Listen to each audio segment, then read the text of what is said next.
Hello, welcome to our channel, IELTS Listening. For your IELTS preparation, we regularly upload videos about all four sections of IELTS. Here in this video, we are going to explain you how to solve the IELTS listening questions, especially tips on plan, map, and diagram labeling. This lesson focuses on the IELTS listening question types called plan, map, and diagram completion questions.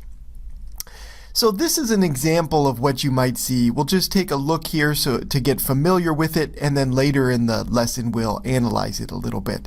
But this would be an example of a plan. So a plan is basically the floor plan of a building, usually, and it shows the layout of the rooms and different things you would find inside a building. And as you see there, some information is labeled for you and some information is missing. And the questions are the things you need to fill, the missing information that you need to fill in. Okay, now a map question will look very similar to this, except it will simply be a map of usually a city or a town's, like a downtown area of a city. Maps look like this also. They're not very detailed. You're not going to have an extremely detailed map on the IELTS listening paper. They look very simple, just like the one you see. A diagram will be also similar, but it will not be a map of any kind or a plan. It will be a diagram usually of some kind of object or some type of process or phenomenon. So we'll look at an example of a diagram later in this lesson as we do an example question. The other thing to note here just quickly, usually this type of question, plan, map, and diagram completions, will have the answer choices in a box for you. Okay, not always. These can be short answer questions sometimes, but most frequently you'll have a list of options to choose from to fill in the blanks on the plan, map, or diagram you're looking at. Okay, so that's just to become familiar. Let's take a look at how to approach these questions and some basic information about them. All right, so the thing you're going to be listening for in this type of question is often directional vocabulary. So things like north, south, east, west, to go through the door, right? There's going to be someone often giving a tour of some place or for some reason describing the layout of a building. Okay, so you might be listening to a tour guide of some kind, or you may be lost and this person is helping you to find various destinations. They're going to give you directional vocabulary, and that's what you use to sort of locate and identify the different parts of the map or the plan that you're looking at. If it's a diagram question, you might be hearing descriptions of an object or some type of phenomenon, and you need to label the various elements that you see on the diagram itself. Okay, so you use the directional vocabulary, descriptions of the places or the things you're looking at from the speakers, and descriptions of whatever object or phenomenon is taking place, and you try to use those to fill in the gaps that you see, the questions. Okay, now in the time you have before listening to the speakers for these types of questions, so your time to analyze and make predictions about the questions, here's some advice on how to handle this particular type of IELTS listening question. Okay, so first of all, make sure you take a close look at the given information on the visual that you're looking at. Okay, so they're going to give you some names of places. They're going to give you some clues about where things are that are going to relate directly to what the speakers talk about. And so it's important to have a good sense of where things are located on the particular visual that you're looking at for this type of question. So definitely step number one should be to take a scan over the visual to sort of get your sense of where things are located. Okay, so the specific things you should look at: the title, directional information, any labels that are already there for you on the visual, and also, of course, look at the answer choices that you have, because these things will all relate in some way to what the speakers say in the passage. Okay, so take a close look at all of that information. The next thing you want to do then, after you've sort of scanned the entire thing, trying to gather as much information as you can about where things are and what's going to be described by the speakers, the next thing you want to do is locate the first question. Okay, that is where you're going to hear the information to help you answer that first question first from the speakers. So that's the place to begin. Take a close look in the surrounding area surrounding that first question to give you clues about where, what you need to be listening for to get that first answer. Because most of the time, almost always, the speakers are going to describe something surrounding that first question to get you started. Okay? Then the next thing you want to do is notice the sort of sequence of questions on the visual. Okay? So moving from numbers 1 to 2 to 3 to 4, how do the questions progress? And you need to make guesses about what are going to be the signals that let me know to move on from one question and to listen for the answer to the next question. Okay, so let's think about that just a little bit on what I'm talking about here. Back to our example question, the plan completion question we saw at the beginning of this lesson. Okay, so as we're scanning this particular plan, notice a few things. So if we're just trying to scan it to get the basic information, well, we look at the title. The title up at the top is Office Floor Plan. Okay, so we're looking at an office space of some kind, all right? And that's what we're going to hear described by the speaker. All right, then, very important information, some directional information is provided to you. We have the north end all the way to the left and the south end all the way to the right. Okay, that is probably very important information. It is almost guaranteed that the speaker at some point is going to use north and south as descriptions of what he or she is talking about. Okay, so very important to circle that. Just make a note of it, which direction is which on this particular map. Okay, so north and south, very key information there. Then as we're looking around, okay, we've got some provided labels. We've got some numbers of numbered rooms at the top, 101, 102, 103, 104, and we're supposed to label the room next to room 101. We could maybe guess that it's going to be room 100, but Ielts would not give you such an easy question. It's going to be something other than room 100 there. But that answer choice 3 is in between, sort of wedged in between room 101 there and the restrooms that are all the way to the left. So we have to listen for that. But more importantly, as you're analyzing and predicting for this question, as we noted earlier, just a moment ago, it's important to begin with question number 1. Where is it located and what is surrounding it? Okay, well, question number 1 on this particular plan is, of course, right in the middle of this plan. Okay, so that could make it tough. We would have to listen for what are they going to use to get you started? Are they going to talk about how this particular thing is at the center of the entire complex, or is it next to the restrooms, or is it adjacent to the cafeteria? All right, we would have to listen closely for that, but we know that the information to answer question number 1 is going to come first in the description from the speakers. Okay, so that's key. Then if you look at my arrows there, we just notice, okay, we moved north, and I guess that's west to number 2. So maybe that's something that is going to be described by the speaker as when to move on to question 2.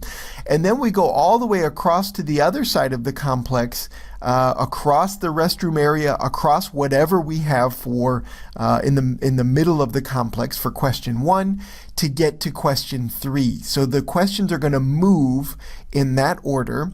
And we should note, okay, what are some possibilities for the way they're going to describe that movement? All right, that's something to pay attention to as you're planning and analyzing questions before you listen to a passage.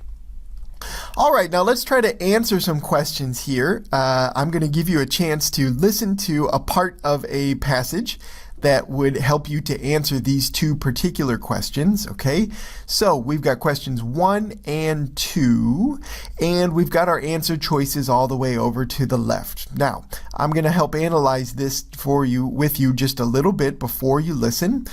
Notice a couple of things. First of all, our labels. We've got the ocean floor there, so that ship that we see is way at the bottom of the ocean floor. Maybe that's important to our description. We have something called a transducer up to at the top left corner, and actually the item itself, the transducer, is that object you see with the arrow pointing to it. So perhaps we know what that is, perhaps we don't. Okay, if you know what that is, great. That's going to help you. But that's something we're going to hear described by the speakers. Okay, we can assume that.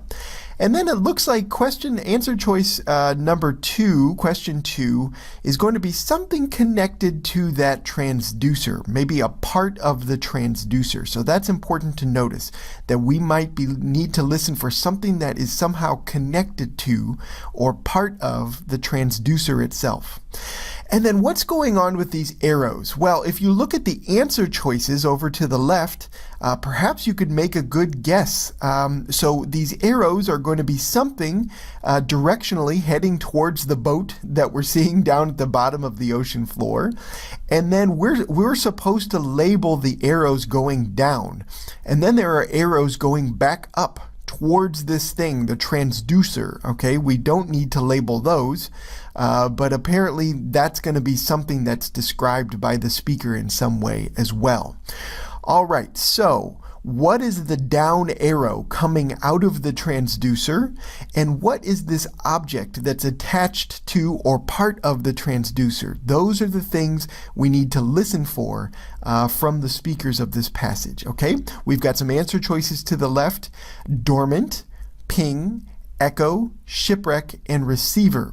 All right, now just a quick note here. I noticed, now maybe you're not sure, maybe A is a new word for you, but the word dormant is different from these other words because dormant is an adjective. All the other words are nouns. Okay, that is an interesting thing to note if you would notice that before listening to this passage.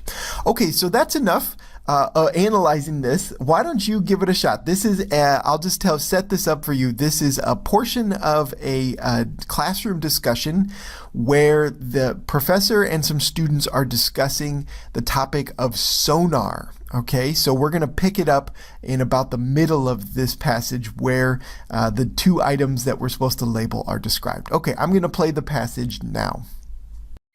Professor Milton, how can an object like a shipwreck that's been lying on the ocean floor for years produce an echo? It's completely dormant. That's because the echo isn't of a noise sent out from the shipwreck. It's sent out from the ship. The sonar device. That's why we say this is an active sonar transducer. In active sonar, a signal of sound is transmitted through the water. You may have heard of the words pulse or ping to describe this signal. It's a short pitch, but it travels at the speed of sound.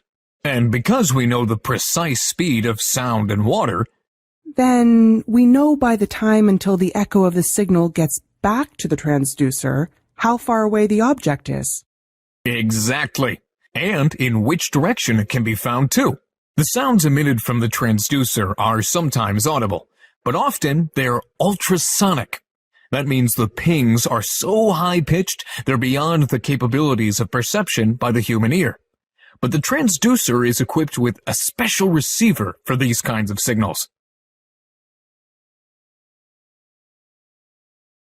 Okay, so how did you do? Were you able to get those two questions? Well, the answers I hope you got are number 1, B. So the down arrow there is what is described as a ping. by the speakers. And number two is the receiver. The receiver is what is described as the object on the transducer that receives the signal, the echo that comes back from the ping that is directed down towards the ocean floor, and that's how sonar sort of works. It's sort of these signals are sent out towards the bottom of the ocean floor in this case, and then the echo is returns to the transducer and is picked up by a special receiver that is capable of hearing that particular noise. Okay, so those are your answers there. Here's where they come in the passage. So some wrong answer choices there. So shipwreck obviously doesn't make sense for each of these. If you know what that is, you know that a shipwreck is a is a ship that sank to the bottom of the ocean. So that ship at the bottom could be labeled a shipwreck, but that wasn't one of our answers that we needed to provide. Dormant, okay, is our adjective there that we noted before listening, and that is used to describe the ship that is at the bottom. So the student wonders, how could a ship produce a signal? And the professor indicates, well, actually the ship doesn't produce a signal. It's an echo off of the ship there. Okay, so dormant doesn't work. What we get in the green there, the possible answers that are used to describe the signal being transmitted or sent out of the transducer are pulse or ping. Okay, and the professor even says, you may have heard the words pulse or ping to describe this particular signal. Okay, so and that's where we get the answer choice for number one, that signal that is being sent down. Some clues for you from what the professor says. After the professor describes this signal as a pulse or a ping, he continues on. He says it's a short pitch, but it travels at the speed of sound. Okay, short.